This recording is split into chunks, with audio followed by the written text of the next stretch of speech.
Hello दोस्तों, कैसे हैं आप सभी लोग। मैं मनोज कुमार आप सभी लोगों का स्वागत करता हूं आपके अपने channel study IQ IAS Hindi पर। दोस्तों, इतिहास आप लोगों ने बहुत पढ़ा, हमने भी बहुत पढ़ा और बहुत कुछ जाना। और इतिहास में एक बहुत ही महत्वपूर्ण जो टॉपिक है, बहुत ही महत्वपूर्ण चैप्टर है, जिसे हम कहते हैं इंडस वैली सिविलाइजेशन या हड़प्पा सभ्यता, सिंधु सरस्वती सभ्यता। कई नामों से इसको हम जानते हैं और इसके बारे में हमने बहुत कुछ जानने समझने की कोशिश भी की है। लेकिन अभी तक हमको एक चीज पता नहीं चल पाई कि वहां के जो लोग थे वो कैसे दिखते थे, क्योंकि कोई चित्र नहीं मिला। कोई भी हमको ऐसी चीजें नहीं मिली जिससे हम वहां के उस समय के रहने वाले लोगों के रंग रूप शरीर शक्ल इन सब चीजों को पहचान पाए। लेकिन इस संदर्भ में एक बहुत भी महत्वपूर्ण इस समय एक प्रयास हुआ है, बहुत ही महत्वपूर्ण खोज हुई है। और यह कह सकते हो कि आने वाले समय में इतिहास में बहुत कुछ बदलने जा रहा है। यस दोस्तों, आज हम बात करने वाले हैं एक महत्वपूर्ण टॉपिक कि अब पता चलेगा हमें हड़प्पा वासी कैसे दिखते थे, यानी कि उनका स्ट्रक्चर कैसा था, रंग रूप कैसा था, आंखें कैसी थी, शारीरिक जो व्यवस्था है वो किस प्रकार का था। अब कहोगे ऐसा कैसे। यस दोस्तों, तो मैं इसके बारे में पूरा बताऊंगा, क्योंकि अभी रिसेंटली एक बहुत ही महत्वपूर्ण न्यूज आपके सामने आई है और इस तरह की चीजें हम सब लोगों को पढ़ते रहना चाहिए। यस, ये न्यूज है Rakhigarhi skeleton of undergo DNA test facial reconstruction, यानी कि चेहरे के पुनर्निर्माण के लिए जो राखी गढ़ी में हमें जो स्केल्टन्स मिले थे, कंकाल मिले थे, उनका अब हमारा आर्कियोलॉजिकल सर्वे ऑफ इंडिया यानी कि जो डिपार्टमेंट है वो इस सारी चीजों को DNA टेस्ट के लिए भेज रहा है, DNA के लिए भेज रहा है, जिससे कि रिकंस्ट्रक्शन किया जा सके, चेहरे का पुनर्निर्माण किया जा सके, ये सारी चीजें। लेकिन कहां की? राखी गढ़ी, जो कि भारत की सबसे बड़ी, भारतीय नहीं बल्कि सिंधु घाटी सभ्यता का सबसे बड़ा स्थल है। यस, तो मैं इसके सभी पहलुओं की चर्चा करूंगा। इससे का कैसे रिकंस्ट्रक्शन किया जाएगा, कौन कौन सी टेक्नोलॉजी होगी, कौन कौन इसमें इन्वॉल्व है, राखी गढ़ी का क्या महत्व है, इसकी खोज किसने की, किस तरीके से की। यानी कि यूपीएससी के पॉइंट ऑफ व्यू से, चाहे वो प्री हो, मेंस हो या इंटरव्यू हो, सभी लेवल पर जहां पर भी जितनी भी आवश्यकता होगी उन सभी टॉपिक को मैं आपके साथ डिस्कस करूंगा। तो सभी लोग धैर्यपूर्वक इसको सुनिए, समझिए और अपने ज्ञान को अर्जित करने की कोशिश कीजिए, ज्ञानवर्धन कीजिए। ओके, तो लेट्स स्टार्ट। हम लोग स्टार्ट करते हैं इस चीज को लेकर के। लेकिन उससे पहले मैं आपको लोगों को बता देना चाहता हूं कि आप में से जो सभी छात्र चाहते हैं कि अच्छे रैंक के साथ 2027-28 का एग्जाम क्वालिफाई किया जाए, तो दोस्तों उसके लिए चाहिए आपको 300 प्लस अंक। और वो हिस्ट्री आप लोगों को आसानी से देता है। यही वजह है कि अधिकांश हिंदी मीडियम के जितने टॉपर रहे हैं उनका सब्जेक्ट हिस्ट्री ही रहा है। पेपर उठा के देख लीजिए, टॉपर की लिस्ट उठा के देख लीजिए और समझ लीजिएगा। और बहुत आसान तरीके से इसको हम लोग डिस्कस करते हैं अब तक के ये सारी चीजें। तो अगर आप चाहते हैं कि आपको अच्छी रैंक मिले, सिलेक्शन हो, तो हिस्ट्री के माध्यम से आप इसको कर सकते हैं। 300 प्लस नंबर आसानी से आएंगे, ये मैं एश्योर करता हूं। और इसके लिए आपका बिल्कुल फ्रेश न्यू बैच स्टार्ट हो रहा है 25 जून से, यानी कि बस 2 दिन बाद 25 तारीख से आपका ये बैच स्टार्ट हो रहा है 2027-28 को टारगेट करते हुए। जिन छात्रों को करना है तो फटाफट ज्वाइन करिए, डिले मत कीजिए अगर सिलेक्शन लेना है तो। देखिए 27 का टारगेट है तो दिसंबर तक ऑप्शनल कंप्लीट कर लेना चाहिए। अगर नहीं किया तो समझ लीजिए इस साल 2027 तो फिर भूल जाइए। और इस बैच को ज्वाइन करने के लिए एम के लाइव कोड के माध्यम से, मेरे कोड के माध्यम से, क्योंकि मैं ही आपको पढ़ाऊंगा, मैं ही आपको गाइड करूंगा और तब तक जब तक कि आपका सिलेक्शन नहीं होता। कोर्स की वैलिडिटी खत्म हो जाए लेकिन मेरी गाइडेंस जो है आपके सिलेक्शन तक बनी रहेगी। तो फटाफट बैच को ज्वाइन कीजिए मेरे साथ में। और जीएस का जो बैच है स्मार्ट मॉडल पर आधारित है, वो भी बैच आज से स्टार्ट हो रहा है। तो आप 22 तारीख से आज आपका बैच स्टार्ट है, तो फटाफट इस बैच को ज्वाइन कर सकते हैं 9,999 रुपए से एम के लाइव कोड के माध्यम से, अगर आप मेरी गाइडेंस में रहना चाहते हैं। और मेरी गाइडेंस का मतलब है ये गाइडेंस जिसने यूपी पीसीएस में सिलेक्शन लिया और पढ़ाने के लिए जॉब छोड़ दिया, जिसने 3 बार आईएएस का इंटरव्यू दिया, 4 बार मेंस लिखा। सोचिएगा, वो अनुभव आपको मैं देना चाहता हूं और इसी के लिए मैंने आपको किया था। तो फटाफट एम के लाइव कोड के माध्यम से इसको ज्वाइन कर सकते हैं। और कोई भी डाउट होता है तो मुझे यहाँ कांटेक्ट कर लीजिएगा। और साथ के साथ ये मेरा टेलीग्राम नंबर है। आज तो काम नहीं करेगा, लेकिन शायद हो सकता है कल सरकार इसको ओपन कर दे तो कल से ये टेलीग्राम ग्रुप भी आपका एक्टिवेट हो जाएगा, क्योंकि सभी के बंद कर दिए गए थे। तो ये आप इसको ज्वाइन कर सकते हैं, ठीक है। या फिर आप इस नंबर पर मुझे कांटेक्ट करके मुझे व्हाट्सएप कर सकते हैं, ठीक। चलिए अब हम बात करते हैं इसको लेकर के कि अभी हाल फिलहाल में क्या हुआ। देखिए, हाल फिलहाल में यह हुआ कि अभी की एक ब्रेकिंग जो न्यूज है वो ये है, समाचार पत्र मैंने आपको दिखाई दिया कि आर्कियोलॉजिकल सर्वे ऑफ इंडिया ने 5000 साल पुराने कंकालों को वैज्ञानिक परीक्षण के लिए भेजा है। और टोटल मिलाकर के 5 कंकाल थे जो न्यूली डिस्कवर्ड थे। आपके सोचिएगा, इसके राखी गढ़ी का एक टाउन वो है, टीला है, जिसे टीला नंबर 7 कहते हैं। वहां से हमको 5 कंकाल मिले और 5 कंकाल सोचिए उन सबको भेजा जा रहा है हड़प्पा वासियों का फेशियल रिकंस्ट्रक्शन और डीएनए की जांच करने के लिए। यस, उसके लिए इनको भेजा जा रहा है। 5 कंकाल हैं, जिनमें से जो अभी तक की जो रिपोर्ट आ चुकी है उसके अनुसार उनमें 3 महिलाएं हैं, 2 पुरुष हैं। और इनकी उम्र मानी जाती है कि लगभग 30 से लेकर के 40 साल के बीच में रही होगी जिस समय इनकी मृत्यु हुई। ये जो उसके स्ट्रक्चर से पता चला है, जो रिसेंट कह सकते हैं कि बिल्कुल प्राइमरी जो डाटा होता है, प्राइमरी जो टेस्ट होता है उसके थ्रू ये हमको पता चल चुका है। ओके, तो ध्यान रखिएगा इस बात को लेकर के। दूसरी बात, अब इससे होगा क्या? इससे ये होगा कि हम यहां से निकाल करके इसको हम लैब में लेकर के जाएंगे और वहां पर हम इसका पूरा का पूरा ये सारा कुछ स्केलेटन से लेकर के सारी चीजें डेवलप करेंगे, जिससे हमें ये पता चल सके कि उस समय के लोग कैसे दिखते थे, कितने लंबे चौड़े थे, शारीरिक जो बनावट है वो कैसी थी, कितने मजबूत थे, रंग कैसा था, किस तरह की क्षमता थी, सारी चीजें इससे हमको पता चलेंगी। यानी कि साइंस उस लेवल पर प्रोग्रेस कर रहा है जहां पर हम चीजों को रिक्रिएट कर सकते हैं। लेकिन उसको जानने से पहले कि हमने हड़प्पा राखी गढ़ी से ही ऐसा क्यों और कैसे। देखिए, राखी गढ़ी 2 शब्दों से मिलकर के बना हुआ है। राखी गढ़ी बेसिकली भारत की नहीं बल्कि पूरी की पूरी सिंधु घाटी सभ्यता का सबसे बड़ा स्थल है। मोहनजोदड़ो 300 हेक्टेयर के आसपास में है, तो ये 300-350 से लेकर के 550 हेक्टेयर के आसपास का राखी गढ़ी है। हड़प्पा 150 हेक्टेयर का है। इतना बड़ा क्षेत्र है। सोचिए, सबसे बड़ा स्थल है, सबसे बड़ा हड़प्पा स्थल, जो कि हिसार हरियाणा में स्थित है। सिंधु घाटी सभ्यता का सबसे विशाल महानगर है। महानगर यानी कि सेम पैटर्न जो यहां पर मिला है, यहां मिला है, यहां मिला है।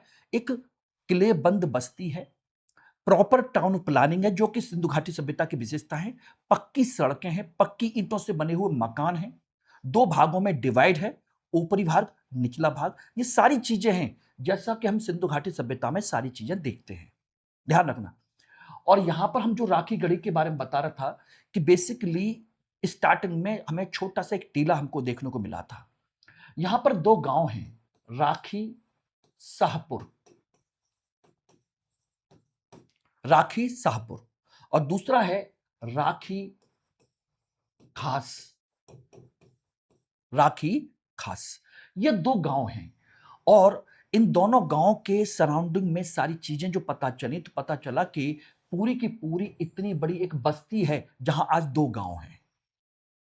पूरी की पूरी एक बस्ती है ये रही, और पूरी बस्ती किलेबंद है, यानी चारों तरफ से उसकी किलेबंदी की गई है। यस, और गढ़ी क्यों? गढ़ी का जो शब्द का इस्तेमाल है, बेसिकली गढ़ी का मतलब होता है किलेबंद वसावट, यानी कि ऐसी मानव स्थल जो चारों तरफ से किलेबंद हो, उसको गढ़ी कहा जाता है। इसलिए इसको राखी गढ़ी नाम दिया गया, वरना नाम तो राखी शाहपुर, राखी खास, जो 2 गांव के नाम है। बात आती है कि इसका विस्तार 350 से रहा। सबसे बड़ी चीज है, सभी विशेषताएं यहां पर मौजूद हैं, सभी विशेषताएं, चाहे वो जल निकास प्रणाली हो, चाहे वो सड़कें समकोण पर काटती हों। इनको देख करके तो कुछ लोगों ने यह भी कहा है कि हो सकता है कि राखी गढ़ी ही पूरी की पूरी सिंधु घाटी सभ्यता का मुख्य केंद्र हो। यह भी हो सकता है। ये तो अब आगे चल करके जब सर्वे होंगे, सारी चीजें होंगी, तब पता चलेगा कि क्या होगा क्या नहीं होगा। अभी इनिशियली हम ज्यादा कुछ कह नहीं सकते, लेकिन यह संभावना है क्योंकि सबसे बड़ा स्थल यह है। अब कंडीशन क्या है? देखिए, इसका थोड़ा सा हम बैकग्राउंड जानने की, समझने की कोशिश करते हैं। 1963 में सूरज भान नाम के एक बहुत बड़े विद्वान रहे थे, आर्कियोलॉजिस्ट। उन्होंने इसकी खोज की थी, इस स्थल की खोज की थी, एक टीला उन्होंने प्राप्त किया था 1963 में, तो उसकी खोज हुई।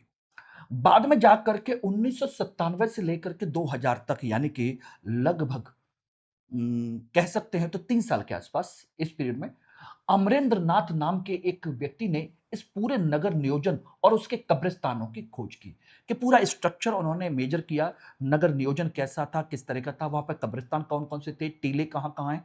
तो ऐसे 7 टीले हमको मिले हैं, और उसकी खोज करने वाला, उसकी रिसर्च करने वाले, उसकी पुरातत्व विज्ञानी जो हैं, उनका नाम है राम अमरेंद्र नाथ। फिर 2013 से लेकर के 16 तक बायो आर्कियोलॉजी के विशेषज्ञ हैं बसंत सिंधे, उन्होंने इसका वैज्ञानिक उत्खनन और डीएनए की प्राप्ति की।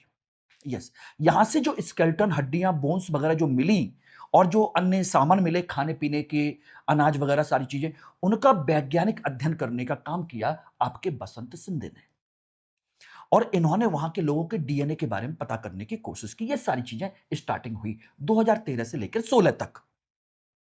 देन आफ्टर 2026 में हम जीनोम की स्टडी के लिए अब इसको और एडवांस स्तर पर लेके गए, जहां बहुत संस्थागत मल्टी लैब के लेवल पर हम काम करेंगे, जिसमें फेशियल रिकंस्ट्रक्शन प्रोजेक्ट है ये। यानी कि यहां पर अब हम उसका पूरा एक बॉडी पार्ट बनाने की कोशिश करेंगे, देखने की कोशिश करेंगे 3D मॉडल बनाने के, कि वो स्ट्रक्चर कैसा दिखता होगा, कैसा बनता होगा। यस, तो ये मैंने एक कहा जाए एक टाइमलाइन आप लोगों के साथ में मैंने डिस्कस की है। अब इसी में जो आपको बताना चाह रहा हूं वो ये है कि सबसे प्रसिद्ध जो टीला है, माउंट जिसे कहते हैं, वो है टीला नंबर 7, जहां से हमें बहुत सारे प्राचीन कब्रिस्तान के बहुत सारे अवशेष मिले हैं, और रिसेंटली वहां से हमें 5 कब्र भी मिली हैं, 5 इस वो मिले हैं, ठीक है ना।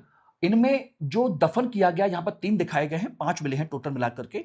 तो यहां पर जो दिखाया गया है कि ये उत्तर, नॉर्थ और साउथ दिशा में इनको दफनाया गया है, ठीक। इनके साथ इनके बर्तन, तांबे के और उपकरण, आभूषण वगैरह, ये सब भी दफनाए गए हैं, जिससे पता चलता है कि ये अन्य हड़प्पा वासियों की तरह ही इहलोक परलोक की परंपरा में विश्वास करते थे, जन्म पुनर्जन्म में की अवधारणा में विश्वास करते रहे होंगे। ये इसी से पता चलता, वरना इनको दफनाने का कोई लॉजिक नहीं बनता। ओके, कब्र का सामान, सबों के साथ मिट्टी के बर्तन, तांबे के आभूषण, सारी चीजें हैं। यानी कि ये उत्तर दक्षिण दिशा है, मतलब पूरे सिंधु सभ्यता में जितने भी मिले हैं वो सब इसी दिशा के तहत है, और ये परंपरा आज भी ऐसे ही चली आई है। हमारे यहां भी आप देखोगे तो ऐसे ही आपको मिलेंगे, चाहे दाह संस्कार हो, चाहे समाधान हो। ओके, अब बात आती है इसके अंतर्गत कि भाई इससे हमको टेस्ट कैसे पता चलेगा, किस तरीके से पता चलेगा, हड्डियों से कैसे पता चल जाएगा। तो इसमें एक चीज जो बताई गई है, वो सबसे इंपॉर्टेंट जो चीज है वो ये है दोस्तों, कि डीएनए का खजाना है, डीएनए, एडीएनए, एंशियंट डीएनए कहते हैं। ये बीरबल साहनी पुराविज्ञान संस्थान लखनऊ द्वारा इसका किया जा रहा है। इसमें क्या होता है, कान के अंदर एक पेट्रोबोनस बोन होती है, ये रही पेट्रोनस बोन, पेट्रस बोन, जो कि सबसे ज्यादा कठोर हड्डी मानी जाती है। ये साइंस के लिए आप पढ़ लीजिएगा, सबसे कठोर हड्डी पेट्रस हड्डी कहते हैं। कान की हड्डी सबसे कठोर होती है, किसी भी गर्म जलवायु में भी 5000 साल तक डीएनए को सेव करके रख सकती है, और यहीं से डीएनए निकाला भी गया। तो यहां से इसका डीएनए क्या किया गया, हमने लिया है, और भी सारी चीजें पता चलेंगी, ठीक। अब इसके माध्यम से हम क्या करेंगे, चेहरा बनाने की प्रक्रिया की शुरुआत करेंगे। वहां पर पहले चरण में इस पूरे के पूरे स्ट्रक्चर का डीएनए का स्कैन किया जाएगा, 3D मॉडलिंग की जाएगी कि भाई कैसा है कैसा नहीं है। फिर उस पर हम क्या करेंगे, सेकंड फेज में जाकर के मांसपेशियों का डिजिटल निर्माण करेंगे, कि यानी डिजिटली उस पर हम जो टिश्यूज हैं, मसल्स हैं, उनको उस पर सेट करने की कोशिश करेंगे एक प्रॉपर तरीके से, भाई कैसे कैसे क्या क्या चीजें हो सकती हैं, ठीक है ना। और हड्डियों के आधार पर जो डीएनए मिला है और अन्य हड्डियां मिली है, उसके अनुसार ही पूरा स्केलेटन तैयार करने की कोशिश की जाएगी, सब डिजिटल फॉर्म में होगा। और देन आफ्टर लास्ट में जाकर के डीएनए के आधार पर, डीएनए से जो पता चलेगा कि भाई इनका रंग कैसा है, इनकी आंखों का रंग कैसा है, इनके बाल के रंग कैसे हैं, या बालों का लंबाई कैसी है, कर्ली हेयर हैं, लॉन्ग हेयर हैं, किस तरह के हैं, वो सारी चीजें हमको पता चल जाएगी, त्वचा का रंग से लेकर के मेलानिन वगैरह, क्योंकि डीएनए से सब कुछ पता चलता है क्योंकि अल्टीमेट हमारे जीन्स का जो स्ट्रक्चर वो डीएनए के अंदर ही तो होता है। तो जब ये पता चल जाएगा तो हम इसका पूरा स्ट्रक्चर इस तरीके से तैयार करेंगे। यस, और उससे पता चलेगा कि आखिर सिंधु घाटी सभ्यता के लोग कैसे दिखते थे। फाइनली कोशिश कर रहे हैं, उम्मीद करनी है कि काश ये सारी चीजें बहुत जल्दी ही सामने आ जाएं, तो हमारे लिए एक बहुत बड़ी अचीवमेंट होगी, हिस्ट्री के पॉइंट ऑफ व्यू से भी, साइंस के पॉइंट ऑफ व्यू से भी, हर तरीके से। किससे कहानियां खत्म हो जाएंगे। और सोचिएगा इन सारी चीजों में और क्या क्या होगा। हड्डियों को इसमें एक चीज और भी की जाएगी, ऑस्टियो आर्कियोलॉजी, यानी कि अस्थि पुरातत्व विज्ञान। इसका भी सहारा लिया जाएगा, जिसमें हम दांत हैं, लंबी हड्डियां हैं या इनके जॉइंट्स हैं, इन सब से भी हम पता करेंगे। दांतों के घिसाव और कैविटी से उनके आहार की जानकारी ली जाएगी कि यह मांसाहारी थे, शाकाहारी थे या दोनों थे, क्योंकि जिस तरह के दांत घिसते हैं उसी तरीके से पता चलता है कि ये किस तरह का भोजन करना पसंद करते हैं। लंबी हड्डियां जो बोन्स हैं, फीमर वगैरह, ये पोषण और व्यक्ति की लंबाई को डिसाइड करती है कि लंबाई कितनी रही होगी। और जॉइंट्स शारीरिक श्रम और जीवन शैली के बारे में बताएंगे, क्योंकि जॉइंट्स कितने एक्सरसाइज करते हैं, कितनी मेहनत करते हैं, उस हिसाब से जॉइंट का मूवमेंट होता है।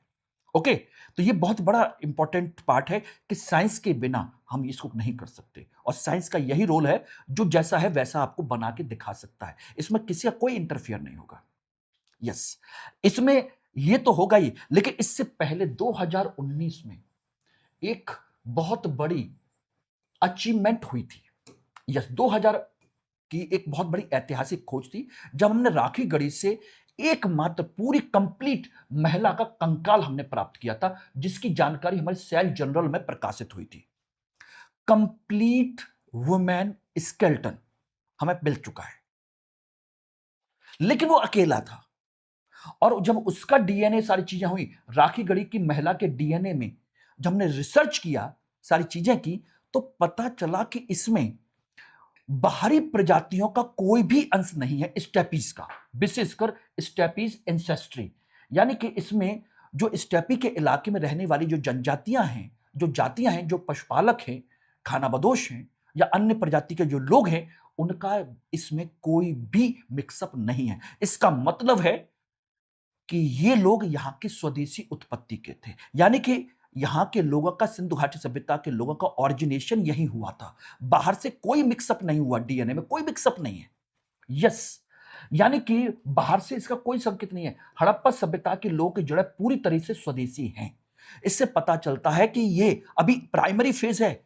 इससे पता चलता है कि बाहरी लोग, यानी कि आर्य आक्रमण का सिद्धांत या आर्यों के आगमन का सिद्धांत या आर्यों के द्वारा सिंधु घाटी सभ्यता के निर्माण का सिद्धांत गलत है, या मेसोपोटामिया के लोगों ने इसको बनाया, यह भी गलत सिद्ध हो जाता है। दोनों चीजें इसमें बिल्कुल प्रूफ हो जाती हैं काफी हद तक। अभी और भी पता चलेगा, ये समझ लेना। तो ये इस थ्योरी को कैंसिल कर दिया कि बाहर से यहां पर लोग आए थे, यानी कि बाहरी लोगों के आगमन का सिद्धांत इसने खत्म कर दिया। यस, अब ये अध्ययन अहम क्यों है, व्हाई इट इज इंपॉर्टेंट। देखिए, हमने 2019 में जब रिसर्च किया तो केवल एक व्यक्ति का डीएनए था, लिमिटेड हमारे पास एविडेंस थे। बट 2026 में हमारे पास कई कंकाल हैं, 5।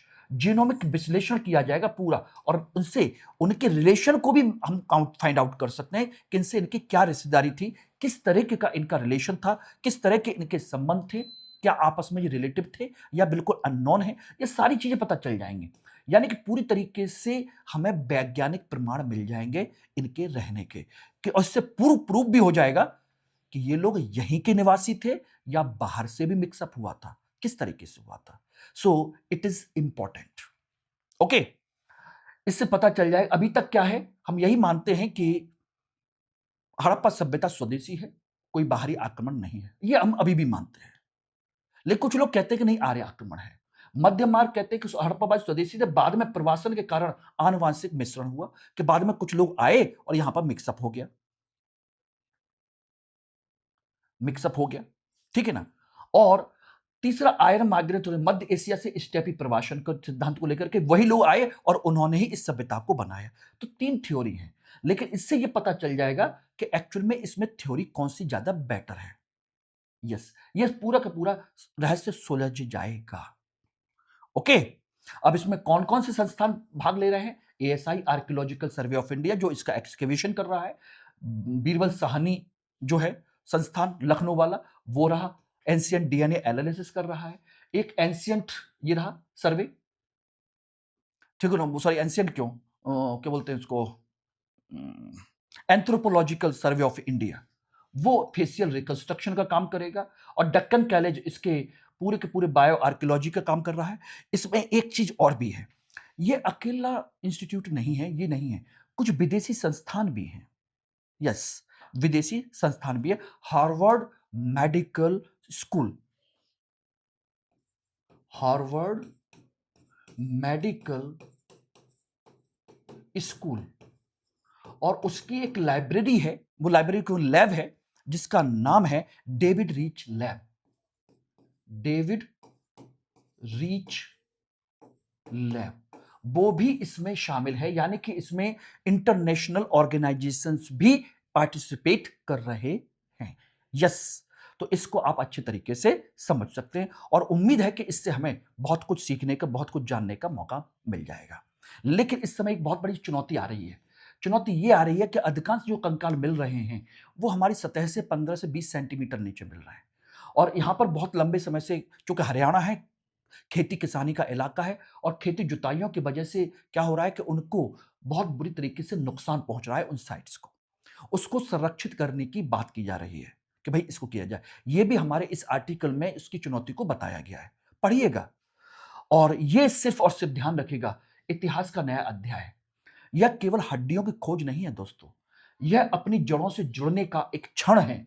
बहुत जल्द दुनिया के संग्रहालयों में हम अपने 5000 साल पुराने पूर्वजों को आंखों से देख सकेंगे कि भाई कैसा दिखता था। 3D मॉडल हमारे सामने आ जाएगा, अगर ये सब कुछ बहुत बेहतरीन तरीके से रहा तो बताइए आज की क्लास आपको कैसी लगी। ओके, ध्यान रखिएगा। चलिए, all the best, thank you. Study IQ IAS, making India smarter and better.